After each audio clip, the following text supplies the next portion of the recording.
Fox 5 and Hot 97 present Street Soldiers with Lisa Evers. I'm so glad you're joining us for this episode of Street Soldiers on athletes and activism. Professional sports hold a special place in our American culture. Pro athletes are looked up to as superheroes by kids and role models by teens and adults. They're real-life motivation for millions. Never before have so many of our biggest sports stars stood up for social justice and donated their time and money to worthy causes. But it hasn't always been easy or popular. Fighting for change through sports is nothing new. Look at Jackie Robinson, who fought segregation in 1947 to become the first African-American professional baseball player. Tennis superstars Serena and Venus Williams smashed race and gender stereotypes as they racked up championship titles. Then there's Colin Kaepernick, who took a knee over police killings of Black Americans. He lost his NFL career, but gained a much more important legacy for all of history, says podcast host Joel Payne. He gave up everything, the same way that Tommy Smith and John Carlos did, the same way that Muhammad Ali did. Colin Kaepernick really is today's version of those athletes of yesteryear because he sacrificed his career. He sacrificed the best years of his career. Two-time New York Giants Super Bowl champion and businessman Carl Banks gives back to the community through a variety of nonprofits, including children of incarcerated parents. He says when athletes speak out, people pay attention, so they should be properly informed. With power comes responsibility.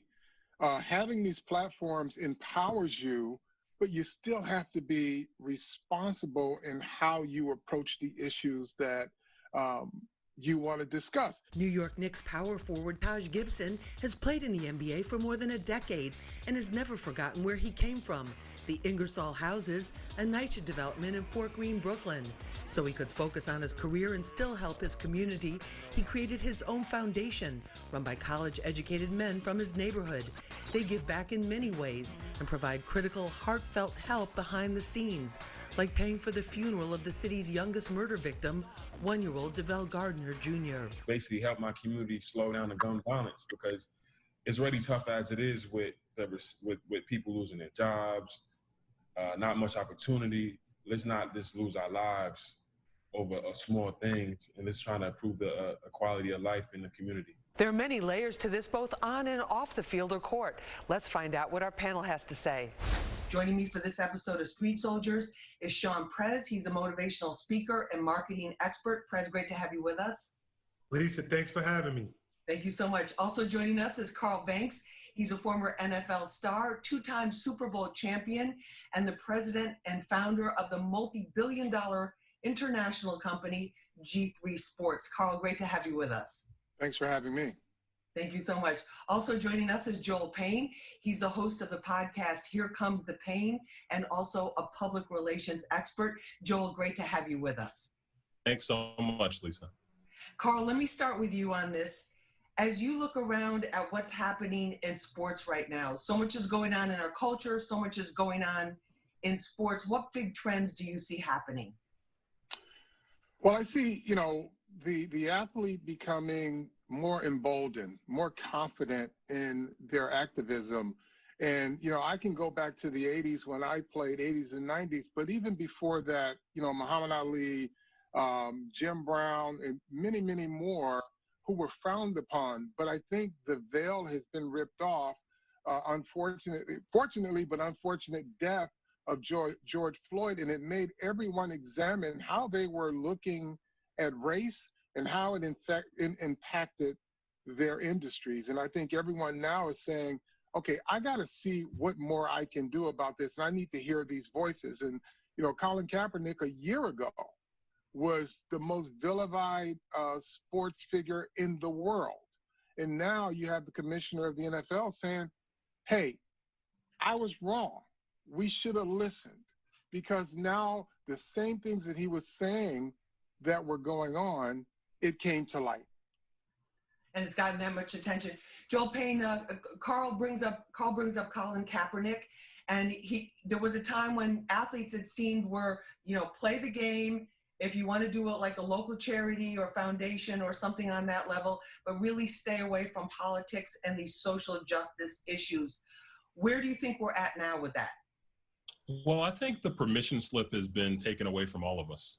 I think, we talk about Colin Kaepernick, who kind of handed the permission slip back. But even if you kind of go back to the days when Carl played, there were folks like Michael Jordan, right, who famously, shied away from being socially engaged because he didn't want to offend or ostracize part of his fan base. And I think that could not happen today. You look at his counterpart today would be LeBron James, who's very involved in his community. You look at the school that he built. You look at how active he's been on the police brutality issues. And so I think we're in a society now where you can't take a hall pass from being engaged and being, active. And I think that's the real issue that we're presented with today, is that you have these athletes that understand that their community expects for them to be present during these discussions.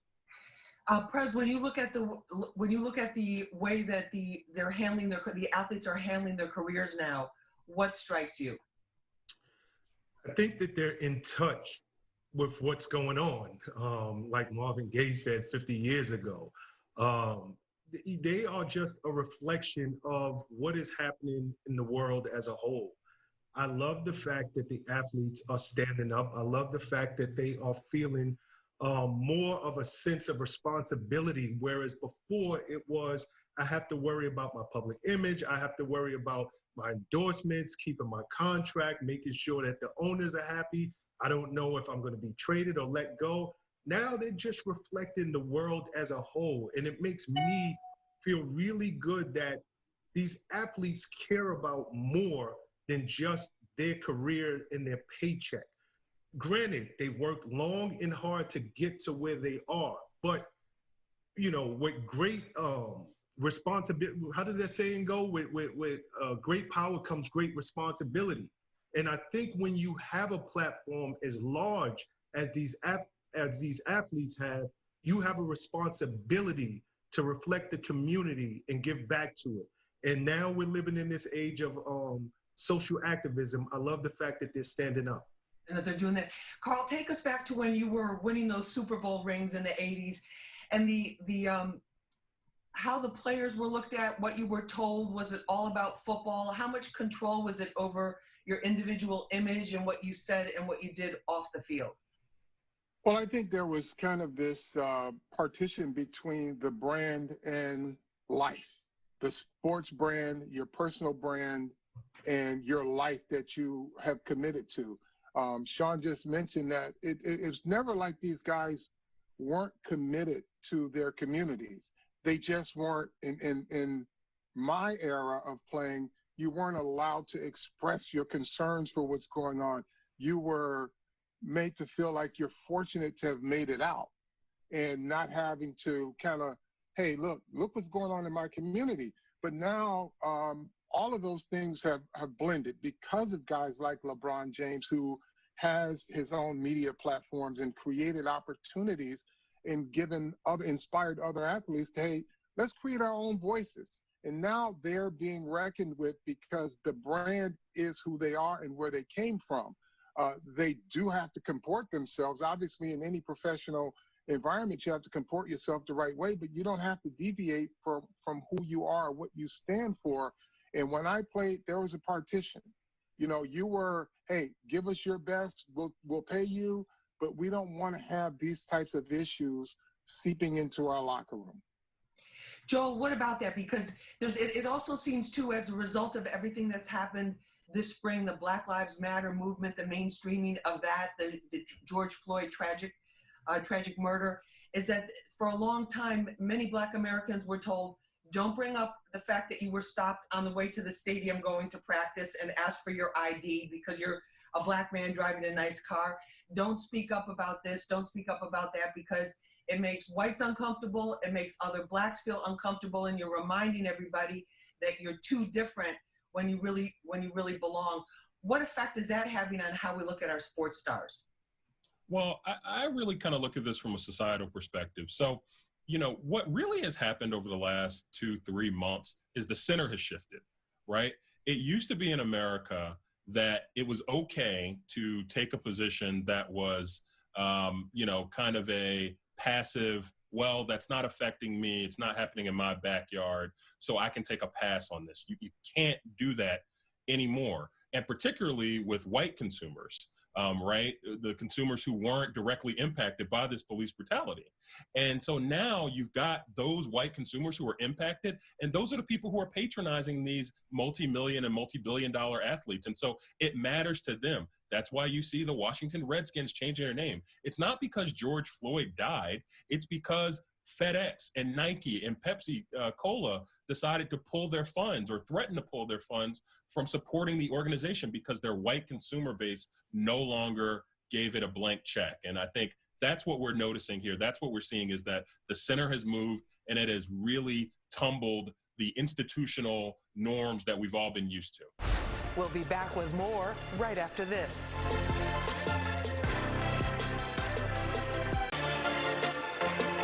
Joel, when you look at the athletes today, they have huge followings on social media, most of them. What pressure does that put on them? Well, it puts pressure on them, but it also creates an opportunity. You know, earlier I talked a little bit about the Michael Jordan piece and how I think Jordan and folks of his era felt pressure to maybe be silent because they didn't want to ostracize or offend folks who they knew would be patronizing their. I think it kind of works the opposite way now. If you're LeBron James, you know your fan base is counting on you to be engaged. Again, they're not allowing you to step away from the tough issues. In fact, they get disappointed when you don't. Remember, something that LeBron James took a lot of criticism for was when the NBA had the issue with the Chinese government over the Free Hong Kong issue. And James famously kind of stepped back from that. And I think what that ended up creating was this idea that, you know, LeBron was going to be active on social issues here in the States, but international issues that might affect his bottom line, he wasn't going to be as active on. And I think that's it's a challenge, but it's also an opportunity for these athletes to demonstrate where they stand. You know, to that point, and what Prez said, with power comes responsibility. Having these platforms empowers you, but you still have to be responsible in how you approach the issues that you want to discuss. Meaning, you've got to be informed. You just can't spout off. And we just had the situation with Deshaun Jackson from the Philadelphia Eagles, who had some bad information about the Jewish community in Hitler, and he's paying a heavy price for it. He's been able to keep his job, but once you leave that information zone in the area, if you are passionate about something you feel is necessary to speak about, you've got to be able to do the research so that you can speak competently on it, or else you talk about cancel culture. It's not being canceled. You're just exposing yourself to the ignorance to a subject matter that you want to talk about. You've got to be smart about that. That's the responsibility that comes with the platform, and the information is there. So I love the fact that these guys are active and they speak passion to what they believe in. But I want to encourage these kids, and LeBron is not guilty of this because he has a good network around him. But a lot of these kids, they get emotional and they jump on their platforms and they start speaking, but then they start to go into some other areas that they either haven't researched or don't have a lot of knowledge about, and that becomes a very treacherous situation for them. No, that's an excellent point. Prez, what about the dangers? Because there's things posted on social media. I know I have my team on the radio station side, and they'll go, look at this, and I'm like going, first of all, you don't know where it came from. You don't know if it's verified. You don't know who the person is. You know, it's like I'm constantly applying the new standards to some of these things. And these athletes, you know, they're on hectic schedules. They're going through these grueling physical workouts and physically demanding jobs. And then also being multimillionaires at a very young age. What's the danger there of them having people around them who are just getting in their ear and not really knowing what they're saying? Well, the danger is being misinformed. The danger is jumping into something just because it's the wave, just because everybody else is on it. I'd say to any athlete, just like anybody else in the world, if activism is not your thing, go put your time and effort where you're interested in. Sit quiet here. I think that people respect authenticity. People respect when an athlete opens their mouth about something that they're truly passionate about. And that's why we keep using names like LeBron. My favorite athlete of all time is Muhammad Ali. We haven't spoke about Colin Kaepernick in detail yet, but these guys put themselves out there and they're willing to risk it all, but they truly believe in social justice and social activism. So I think the danger always comes with just jumping on the bandwagon for no other reason than this is the it thing to do right now in this moment. If you're not informed and you're not truly passionate about it, I say stay on the sideline.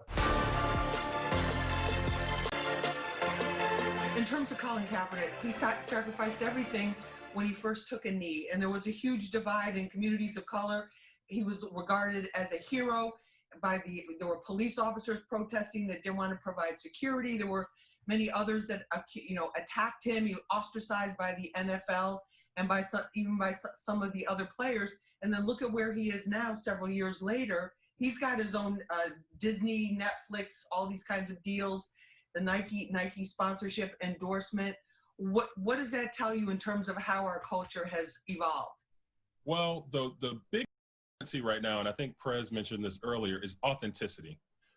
It's important for our politicians. It's important for the reality TV stars that we follow. It's important for the athletes that we follow. And it's important for the brands that we support and that we patronize.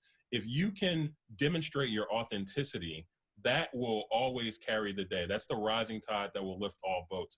And what Kaepernick is able to claim, he was not only the first there, but he gave up everything. The same way that Tommy Smith and John Carlos did, the same way that Muhammad Ali did.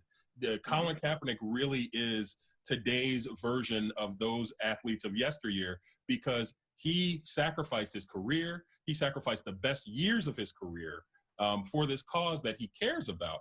And you can't even say he started a trend because Colin was really the only one who was penalized in the way he was. Even Eric Reed, who kneeled with him, was able to continue his career. Colin was the only one who was blackballed from his profession because of the stance that he took. And I'll add, it's a stance that was completely misunderstood because it was, through the filter of the media, it was told to be about patriotism and the flag, and really it was just about stop killing black people. Right, exactly. And that was the point, and I think Colin gets points for authenticity there. Yeah, and now we've seen people in this last year kneeling, taking the knee all over the world, including white and black police officers. Carl, what was your take? What's your take on the saga of Colin Kaepernick and his example?